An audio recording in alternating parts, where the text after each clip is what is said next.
Everything is up and running. Hello, my dearest peace lovers and peacemakers. And salam. Actually, I need to say salam and peace. May peace and salam be upon you always, every day, everywhere you are. So, speaking of peace and salam, I would like to mention something very important here.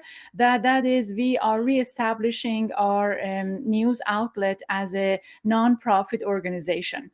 And then we believe in peace and prosperity for Muslims and non-Muslims. Your pledge and contribution to our program and our organization is going to help us to fund our peace journalism entity and practice. Inshallah, and thank you so much for your attention. I believe there is no better way to contribute to Muslim community rather than reopening Muslim minds, a return to reason, freedom, and tolerance, or perhaps to aql or wisdom, hurriyat or freedom, and tasamuh or collaboration. The last three words are the words, it's this way, the Arabic and Farsi words on the cover of a book written by Mustafa Akyol. Yes, Mustafa Akyol is a senior fellow at the Cato Institute's Center for Global Liberty and Prosperity. In his work, he focuses on the intersection of public policy and Islam and modernity. Mustafa is defined by various media outlets as one of the most notable Muslim modernist and reformist. He has been a regular contributing opinion writer for the New York Times since 2013. A few of his earlier books are Why, as a Muslim, I Defend Liberty and Muslim Without Extremes, a Muslim Case for Liberty. To learn more about Mustafa, you just need to Google search him and you'll find a wealth of information about him. And also you could go to Cato Institute website. And I am so pleased and so honored to have you as one of our honored guests for Peacemindedly. Welcome. Thank you so much, Sarah. Great to have this conversation with you. Thank you for having me on this show and for your very generous introduction. Oh, absolutely. Mustafa, I truly loved the book, but it doesn't mean that I'm not going to challenge you. Please do. So, I mean, we know about the introduction. You've explained the introduction quite a lot, but and for those people who do not know the introduction, they need to buy the book and read the book to learn about the introduction. But you start the book by sharing this story about a man who is basically reaching salvation by pure reasoning. So the question is, do we need God to reach salvation? Uh, yes, but let me explain. What this means. And salvation, I mean, in terms of afterlife on this earth, I mean, we of course these terms can mean different things. First, Sarah, if you will, I mean, you introduced me as a modernist, in Islamic tradition, and what does that mean? And I think religions. As a Muslim, I respect my faith tradition, but I believe sometimes religions go through tough times and they have to reinvent and reinterpret themselves to a certain extent. Like Christianity had a very tough era in the early 17th century when Protestants and Catholics were fighting over sect and people were killing each other in Europe for religious reasons. But some Christians looked at that and began to look for a way forward, a more humanistic understanding of Christianity, which they found rooted in the origins of the faith already. People like John Locke in the UK or Roger Williams in the United States, advocated religious freedom and toleration, and that led to a more enlightened and mature interpretation of Christianity, which helped Christians themselves and others. And I believe if there's a crisis, civilizations might have a hard time. We are at a hard time in the Islamic civilization in certain parts of it, where we have sectarian bigotry, sometimes violence. We have illiberal interpretations of Islam that lead to oppression of people for their religious beliefs, their convictions, or just their speech acts. And I believe we will go forward when we see the challenge, when we admit that there are some problems, even in some of our traditional religious interpretations, some texts. but then go forward by reclaiming the values that we already have. So my book is about that. And to come to your question, yes, my book begins with the story of a man who grows up on an island and discovers God and morality and the laws of nature by himself and his pure reason. Now, what is this about? This is a novel that was written in 12th century Spain, when Spain, big part of Spain, was under Muslim rule. It was Andalusia. And the author of this novel was Ibn Tufail, who was one of the philosophers in Spain, Muslim Spain. The world knows his student or his protege, Ibn Rushd or Averroes, even more than him. But Ibn Tufail was a great philosopher in his own right. And in this novel, he wrote this story of a man called Hay ibn Yaksan, who basically, like a Robinson Crusoe story, and people think that Robinson Crusoe is partly influenced by this story, just a man growing up on an island without religion, without tradition, but using his conscience and reason and his rational faculties to figure out the big questions of life and come to the conclusions that our great religious traditions teach us.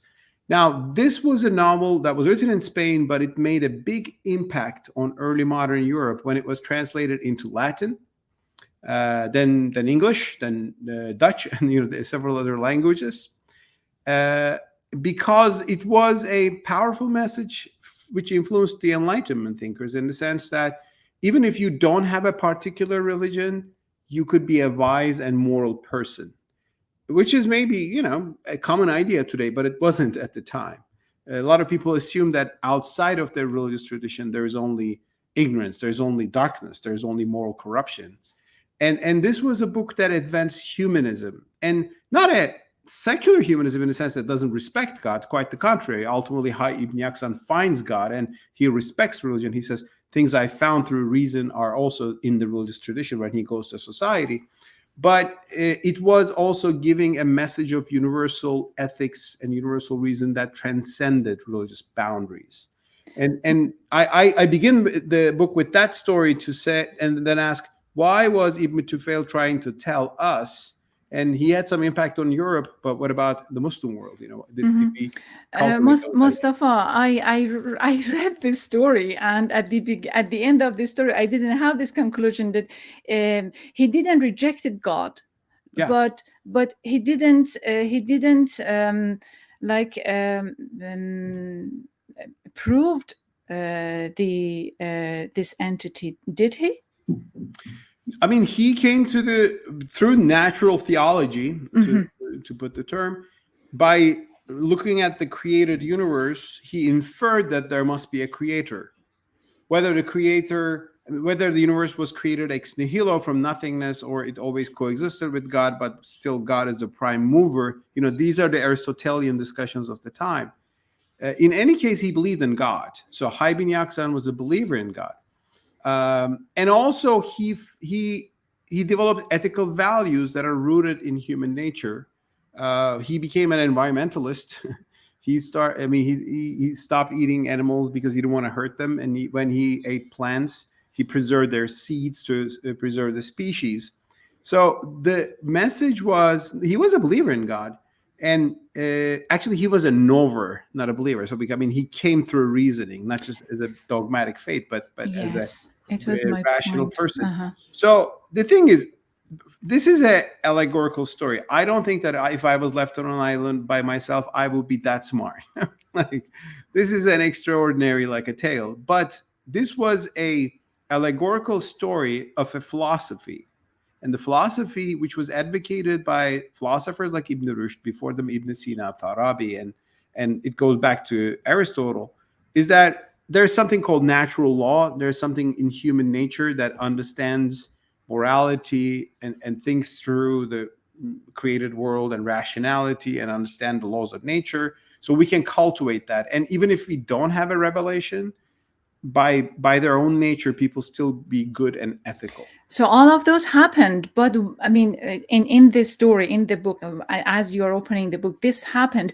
But what happened later on and after that, that we Muslims now in this modern contemporary society, that basically I think the book explains that we stopped thinking or reasoning, not thinking but reasoning, and just paid solely attention and relying on the people who are explaining and defining the religion to us. What happened? Why we stopped reasoning? Okay, well, I mean, I'm not saying the whole Muslim world, of course, stopped reasoning, and the whole Muslim world is an incredibly diverse place. It was quite diverse back then, even more today. But I do argue, in line with certain historians, and this is a big dispute actually among the historians of the Islamic civilization, if you will, whether a theological tradition independent of religious tradition, revelation, survived or not. And the common answer, I mean, I think the obvious answer, it didn't. This philosophical movement in early Islam, which reached its actually peak in Baghdad with the translation of Greek philosophy, and Cordoba and Spain was one of the last bastions of that. This approach was there. It's cultivated a great dynamism in early Islam, and actually the success of early Islamic civilization is partly because Muslims faced this foreign civilization and came to terms with it and developed it as well. But ultimately, this was also seen as a heretical thought. And there was another idea which said, well, all we need is in our religious text, so we don't need any other religious wisdom. And there were people who tried to bring some complicated syntheses, like I think Imam Ghazali, the great Sunni theologian, tried to condemn part of philosophy, but tried to incorporate a little bit, some parts of it into the religious tradition. But ultimately, what happened is this idea that through just rational inquiry, human beings can find truth, and that is a universal information, universal wisdom, and that in itself is valuable. That declined. That was pushed aside, mostly in the Sunni world. Most in Sunni world. When did it declined? Well, after Ibn Rushd, basically, you don't see many great philosophers. You see Ibn Khaldun in the 14th century, who was he was a philosopher, but more of a social scientist. He was one of the greatest social scientists, I think, in the classical, maybe the greatest one in the classical age. But Ibn Khaldun, from North Africa, he has interesting statement in one of his book, Muqaddimah, is amazing. And he says, in passing, theology and philosophy, was needed when we had the heretics. Now heretics are silenced. People are not discussing these things anymore. What is heretics? Well, heretics were Muslims who were seen as outside of the mainstream. So I think the success of the early Islamic civilization is that the people who would later be condemned and silenced as heretics were active, and you had vibrant intellectual scene. The rationalists, the Mu'tazila, the rationalist theologians, who again said, they were not philosophers, but they said they were rationalist theologians who said the truths that religion teaches us, they are also knowable by human reason. Like God says, do not kill or do not murder, because these are wrong in themselves. And even without revelation would achieve these moral truths. Even without revelation, we can achieve this moral truth. Yes. Revelation teaches us things that we otherwise wouldn't know. We wouldn't know heaven and hell. But even without revelation, they said there's an internal ethical knowledge of humanity. Internal ethical knowledge of the human. Yes. So why do you love Mu'tazilas? Well, I don't love the Mu'tazilas, and I think they made some mistakes. At some point, they identified with an oppressive institution that imposed their doctrine. And then before that, after that, the doctrine of rival groups were imposed on them. But I think Mu'tazila theology was important because it opened this universalistic window to, because when that was closed, all that remained was, we get wisdom only from our religious texts, right? From the Quran and the prophetic teachings of Prophet Muhammad. And I have the utmost respect to Quran and the teachings of Prophet Muhammad. But I think those foundations of Islam, those foundational texts of Islam, operated in a certain time and milieu, and it is deeply contextual. And if you don't have a philosophy that looks into your religious texts with a broader wisdom, you can't distinguish between the contextual and between the universal, and you can't reread the texts I mean, you're talking about reasoning. I mean, I don't agree with you when you say you cannot reread the text. I mean, through reasoning, we can achieve many of those intellectual capital. Here is my question. Let's Can say I for give an this. example of what I'm speaking about here? I'm speaking a lot of blah blah blah, but Yes, I'll give you give one me classical example. example. Yes, yes. In the book, I discuss how Muslims abolished or not abolished slavery. Hmm. Slavery was a ugly fact and truth, reality of the world, in the world that Islam was born into, and the Quran called for freeing the slaves as an act of piety, but it didn't abolish the institution explicitly. And Muslims preserved slavery until the 19th century. And for a lot of traditional conservative scholars, the fact that you have slavery justified in the Islamic jurisprudence was the end of the deal. Why would you need to change it? I mean, it's there in your tradition. The idea that slavery should be abolished came from the West to the Yeah, Muslim world. yeah. And I mean, the West has its own British. ugly, very uglier, Yeah. actually, history of slavery for sure, especially in America. Hmm. But the idea to abolish this came from the West. And it's interesting that the people who championed the abolishment of slavery primarily were the Quakers. Yeah. This was a Protestant sect that was very humanistic and very compassionate and led many human rights causes. Quakers were also the ones who translated Hayy bin Yaksan into English and championed Hayy bin Yaksan back a few centuries before. Yes. So this idea of this inward light and human conscience, that there's inherent dignity of every human being. So they acted on that philosophy. And when this came, some Muslims embraced this idea. Yeah, let's abolish slavery. But there was a lot of reaction to this. There was a revolt against the Ottoman Empire when in Hijaz, when the Ottomans banned slave trade in 1856. So you don't Today, believe slavery is that gone, you but don't believe that the slavery could have been abolished by reasoning. by moral reasoning, yes. I But mean, it's a complex thing. How do you get there in moral history? But I believe there's some moral progress in human history, the whole idea of human rights. And to be able to do that, you have to have something other than just your traditional text, because your traditional text mhm. might have that. And if you have nothing else outside of those texts to think, you don't reinterpret your religious tradition. Today, You the same is don't. true for women's rights in the Muslim world, for Sure. example. Okay. I got it. I got it. What you say. Here is my question. I read the Quran a few times, 4 or 5 times, and then throughout the text there is probably very few very important messages. One of them is to rely on your thinking, aql, ta'aqul, think and reason. And it's mind blowing of how many times have been emphasized on reasoning and ta'aqul. Okay, and then oftentimes I just want to get your opinion. Oftentimes I believe that if I only read the Quran and then relied on what it was saying and relied on my own reasoning, I didn't really needed a lot of other interpretations or other people who are interpreting to me that what to think or how to think. I could have find my way to my own salvation. But when we are having other people who are trying to explain us what's happening, so many other factors get involved. Politics is one of them. You and I are from Iran and Turkey, and we know that how politics really can manipulate religion. And then so here's my question. First of all, many Muslims do not read Quran. They don't. And then if they do, they know that many of the answers that they are looking for through reasoning they can find. Yeah.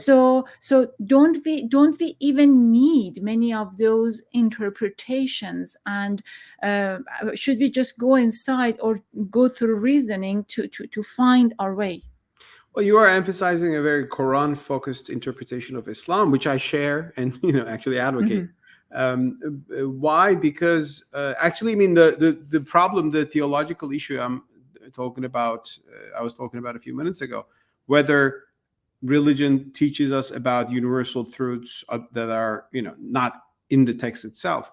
Well, the Quranic answer is, I think, the Quran calls us for reasoning, as you said. And for example, the Quran says, do justice, without defining what justice is, assuming that we have a conscience to understand what justice is in a given situation. And today, it's true that a lot of the problematic attitudes we see today in the name of Islam, or some of laws, are not in the Quran. They're not based in the Quran. I mean, apostasy laws, blasphemy laws, all the idea that there should be religious policing and, forcing people to pray, or, forcing women to wear hijab, which happens in Iran. These things are not in the Quran. I mean, the Quran tells Muslim women to dress modestly, but it doesn't define it very strictly. Plus, it doesn't tell that there should be a religious police force that forces people to, have these practices. So I very much believe in going back to the Quran, as the late Fazlur Rahman, for example, the great Islamic scholar for 20th century, and questioning a lot of things that are in the tradition by rooting ourselves firmly on the Quran. On the other hand, you need also to understand the Quran in context as well. There are verses in the Quran about, warring against the infidels. Like, who are those people?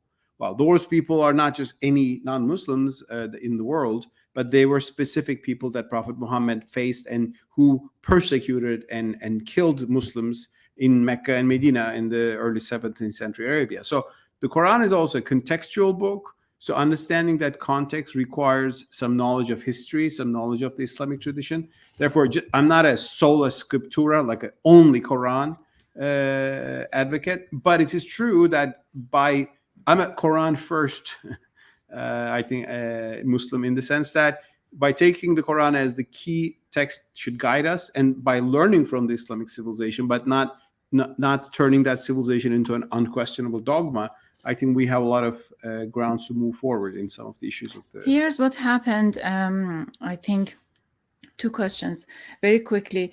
Asma Barlas and many of the female scholars argue that we say the Sunnah, the Prophet Sunnah, replaced Quran and replace thinking. So therefore, this is the problem that we have. Maybe you want to address that, but here's my question. You wrote the whole book explaining that Islam is compatible with modernity and is compatible with contemporary life. However, Western media wants to prove us wrong. Why? First of all, of course, let me remind you, modernity itself is a complicated thing. Tell us, what is modernity in your opinion? Modernity is just a new era in human history, which has good and bad sides. I mean, let's not forget that fascism was an aspect of modernity. I certainly don't sympathize with that. Communism was a horrific aspect of modernity in the 21st century.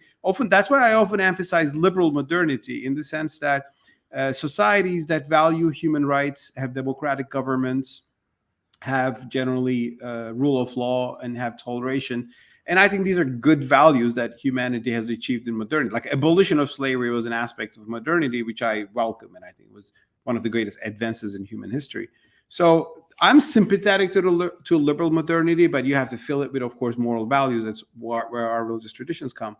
But the idea that you should not have theocratic states, but you should have states that treat everybody as equal citizens, regardless of their religious beliefs, that's an aspect of modernity, and I think that's an achievement. Now, I'm not saying that Islamic tradition was 100%, compatible with modernity. No religious tradition was. But what I'm saying is that the core values of Islam are compatible with modernity, like religious freedom. I mean, religious freedom is a key value, let's say, in liberal modernity. I mean, like in America, I mean, the Congress shall not, dictate a religion or, prohibit the free exercise of, right? Well, the Quran says, La ikraha fi din, there's no compulsion in religion. That was a very powerful statement right there. And another Quranic verse says, the truth is from your Lord. Let anyone who want to believe it. Let anyone who want to disbelieve it. Or another verse says, to you your religion, or to me mine. So they're really powerful statements. But when you look into Islamic traditional texts of jurisprudence or tafsir, exegesis, you will see that these verses have been sidelined to some extent. Some were considered as abrogated. Why? Well, in my view, because Islam was interpreted under empires which needed to expand and launch wars of conquest. So the full idea of religious freedom didn't go well. So they took a few verses about war and took them as definitive and canceled out basically the more tolerant and peaceful verses. So by reviving that abrogated Quran, I say, we can actually have our own Islamic modernity, which Yes. will be compatible with universal human rights. Yes, you have a very, very strong and very beautiful passage about apostasy and about what and in what way they dealt with people who are exiting from the religion. Before we go to the break, can you just tell us very briefly that what is that? Sure. Actually, probably you may remember. I mean, I begin the book with the story of how I was arrested in Malaysia after Yes, giving a yes. conference on If this. you would like to explain that, more than welcome. Yeah, sure. First of all, let's remind what apostasy is Yes. to our viewers. When apostasy is leaving your religion and choosing another religion or becoming let's say an atheist. And I think no believer would like to see fellow believers lose their faith because you think it's good for them. But it should be a matter of free conscience, like it's a matter of religious freedom. So if a Christian becomes a Muslim, that's welcome. So it's the right of the Christian to apostatize from Christianity to be a Muslim. I think it should be exactly the same way. If a Muslim leaves Islam and becomes a Christian or becomes an atheist or believes in some other, let's say, worldview, that person should have the full right to do that. I will not encourage it as a Muslim, but that's his right. And I think this is firmly grounded in the Quranic verses I just mentioned and a few other ones as well. And there's nothing in the Quran which actually bans apostasy. But if you look at Islamic jurisprudence, the interpretations of Sharia built in the classical era, apostasy is seen as a crime punishable by death. And that is still in the laws about a dozen Muslim majority countries, Saudi Arabia and Iran being the foremost of them. And in my book, this is one of the things I criticize. And I tell the story that actually I made this criticism in a conference in Kuala Lumpur, Malaysia in 2017. And I said, religion is a matter of free conscience and persuasion. So you cannot impose it. You cannot police religion. And then I was arrested by the religion police for precisely giving this lecture. Luckily, I was let go after a while. So it could have been worse. So it wasn't that bad. But this is an issue. And this is one of the reasons I'm speaking of the problems of freedom in the Muslim world, apostasy laws and blasphemy laws. And it's not an accident that none of them are based in the Quran. And they are all based in medieval jurisprudence, which comes from some certain texts attributed to Prophet Muhammad, who were texts which were written or canonized like 2 centuries after the Prophet Muhammad, and what their authenticity is really not that clear to me. And especially if they go against stronger statements in the Quran, which are the undisputed source of Islam, I think they should not be taken as bases for violating religious freedom or freedom of speech today. Mm-hmm. Yes, long answer to a question, but here's my point. When we come back from the break, I'm gonna ask 2 questions. The first question is, why did you leave female scholars in your reasoning? And the second one is whether or not when we talk about modernity, or not modernizing, but not modernizing Islam, but reforming Islam, are we talking about westernizing, and what is the contradictions here? You are watching and listening to Peacemindedly, a podcast featuring peaceful bridge makers. We are producing our season 4, and for that matter, we have many. I am proud of our guests, and we are learning a great deal from them, and we are sharing their wisdom with you here on this program. Just recently, we interviewed Celine Ibrahim, the author of Women and Gender in the Quran. This is the title of her book, and then she told us what she thinks about the interpretations of female figures and women in the Quran, and what she thinks about those interpretations. Also, Zahra Hankir is the editor of Our Women on the Ground. So she tells us the story of female correspondents who are producing stories in the Arab world about authoritarian regimes. And Selma Dabbagh explains the ancient history of Arab female writers who penned sex and erotic stories within the Arab world. So her book, We Wrote in Symbols, Love and Lust by Arab Women Writers, focuses on this aspect, and it's many beautiful stories on the sex, sexuality, and eroticism. Sonora Jha writes about how to raise a feminist son, motherhood, masculinity, and making of my family. We just published Sonora's uh, program last week, and then it's there for you to read, to listen, and to watch, and to enjoy the conversation and the meaningful wisdom that she's putting out. For this hour, we are talking with Mustafa Akyol, author of Reopening Muslims' Mind. I do have the book with me. Honestly, it was a beautiful book. I truly enjoyed reading the book, and I was so humbled and appreciated of having such a book that explains Muslim community are compatible with contemporary modern life.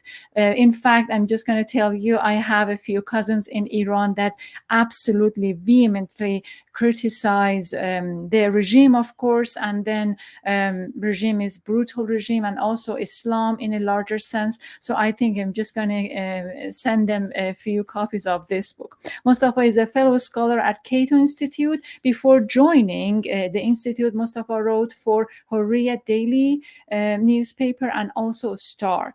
And then he stopped working for the papers when they were co-opted and transformed to pro-government and propaganda outlets. His articles have appeared in wide range of publications, including New York Times. I mean, he's writing for New York Times, but in Wall Street Journal, The Atlantic, the Washington Post, Foreign Affairs, and much more, the almonitor.com, and much more. And Mustafa, it's great to have you here. So my question is, why did you leave female scholars Leave them from, I mean, I didn't out? could have Yeah, them in my book, is it? it's only one section that I could find them. Well, I should be. I should. It means I should be more careful to have more. But I do have quite a few quotations from female Muslim scholars, such as Asma Barlas, Asma Afsaruddin, Mariam Attar, and they're actually they have written blurbs for the book too, which are on the back cover or inside the book. But one thing is that, I mean, especially when you quote the classical scholars, I mean, in the classical age, there are not too many female scholars. There are not probably any female scholars in the classical age. And of course, that's not the fault of women, because they were not allowed to become, ulema, clergy, or you can find a few figures maybe, but it's just maybe a broader pool of male scholars out there. But I certainly didn't have any bias. Quite the contrary, I have female scholars. Plus, I do address, I think, issues of patriarchy in Islamic tradition and in the contemporary world today. I highlighted the quite feminist, progressive views of Ibn Rushd, especially on the chapter on Ibn Rushd. I question some of the patriarchal interpretations of Islamic law, Sharia today, that is used in Afghanistan or Saudi Arabia to, deprive women from traveling alone or other rights. But I mean, since you said this, I'll be more careful in the future to be more balanced. Excellent, excellent. Especially when you're appearing on the podcast that is designed for a female audience. But here's the thing. So, do we, when we talk about modernizing Islam, does this mean that we are trying, or we are up to westernizing it? And does this really create a criticism against such movement? First of all, let me even say this, Sarah. When we speak of modernize Islam or liberalize or these things, quite a few Muslims will say, whoa, whoa, whoa, whoa, what are you doing here? I mean, there's a God-given truth here, religion, and you're going to change it based on your fantasies, your hawa, your passion, your desires. It's not that. What I think is there is a God given core of Islam, and then there's a historical Islamic tradition built upon that. And I think that historical tradition includes a lot of things that are just human. I mean, one example, for 12 centuries at least, Muslims didn't think that they should be ruled by democracies. I mean, they thought that sultans should rule them, and it's fine that these are monarchies that are dynastical, from father to son. Only in the 19th century, the first Islamic liberals, they're called, like people like Namık Kemal in the Ottoman Empire, they began to look at European democracies and said, well, maybe an elected parliament is not a bad idea. And then they said, oh, in the Quran calls us for consultation, shura in Arabic. So actually that's an inspiration for democracy. So you began to hear arguments for democracy in the name of Islam. Because what preceded democracy, which is absolute monarchy, wasn't Islamic, but it was in the Islamic tradition. So, but Mustafa, it always fails. It fails. So we had this in Iran with this westernization, modernization. We had partly in it failed, Turkey. Sarah. Here's one thing. Partly it failed because we never had a liberal modernity in Iran. I mean, the Shah, he didn't bring in a democracy. He was an authoritarian ruler. And actually, the first Shah, the father, Reza Shah, he went too far. I mean, the modernity brought on to us was also oppressive. Like banning women from wearing the hijab was a policy in Iran in the 1930s. It was wrong and it backfired. Then Khomeini came and he said, now all women will wear the hijab. Like, can you let women to wear what they want to wear? Like, both sides didn't do it.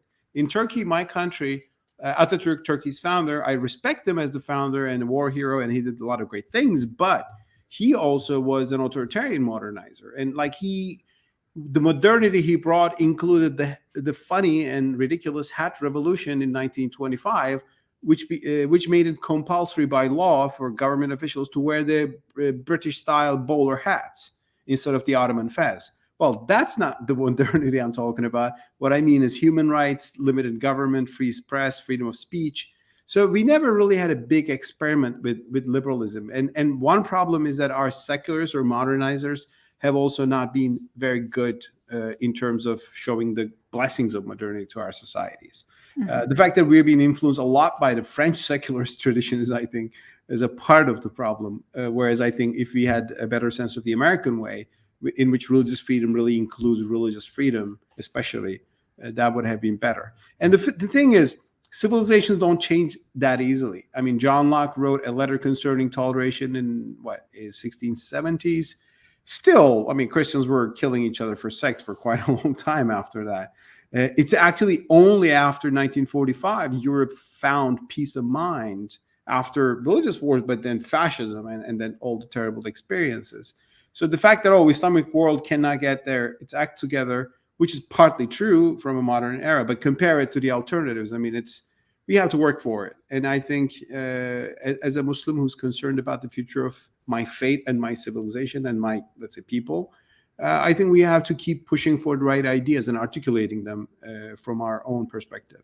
Absolutely. And I'm going to just recommend or send the books to my friends who are talking about Islam, all bad, all evil, all blah, blah. And then we do have at least a document shows that Islam is not all too bad. But in your opinion, what are you leaving behind? What aspects or issues you are not touching or Well, in this book, I address so many things. I think I put myself in so much trouble. Yes, I did. discuss theology, philosophy, all the burning issues of jurisprudence. I mean, there are some other issues, for example, LGBT rights, or maybe a few other issues I didn't get too much into in this book, maybe in the future. I mean, I began with the basics, right? I mean, like women's rights is like such a basic issue today in several parts of the Muslim world. But I do believe that we have to make a case for human rights in the Muslim world. And there are grounds for it in Islamic tradition. I mean, the idea that there are God-given rights, it's there. But it wasn't equal rights, but it wasn't equal rights in the whole world until a few centuries ago. So and what I do is I'm not just reinventing all these arguments. I mean, there are valuable scholars from whom I learn. I mean, I just mentioned Asma Barlat and Asma Afsaruddin. And it is well documented here that you have for every chapter like a note about where those coming from, and with very specific. So bibliography is excellent. I mean, what I really do is there are really valuable scholars since the late 19th century, but let's say in the past 50 years with the new trend of Islamic modernism, from Fazlur Rahman to Khalid Abu Fadl and the female scholars I mentioned and others who really write intensively about how to rethink certain issues. Some of their works are quite technical, and you have to really be an expert theologian to get it. What I do is to kind of boil that down into a more accessible narrative that everybody can understand and put it all together. So that's what I wanted to do with this book, and to say, okay, fellow Muslims, we have an issue. We have issues in our religious interpretations. We just cannot say that Taliban has nothing to do with Islam. Iranian regime has nothing. Saudi Arabia has not. Well, then, I mean, these manifestations are coming from somewhere. Let's be honest about these things. It's not the Islamophobes, what the Islamophobes are saying, which is like, oh my God, Islam is an exceptionally troubling religion. Christianity was more troubling a few centuries ago. But we have to consciously rethink certain values. And how do we connect Islamic tradition to universal ethics and human rights? How do we find their roots? How do we question some of the things that are pushed to us as sunnah, as you said, Prophet's tradition? I mean, we respect the Prophet, but is everything written under his name really accurate?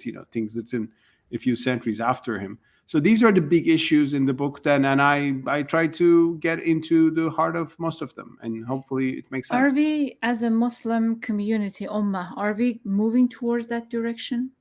It's really, there's not a monolithic, of course, Muslim world. Some countries are doing better. Some countries are going the right direction. Some countries are going to the wrong direction. I mean, Afghanistan has certainly gone through a negative direction in the past few months with the coming of the Taliban.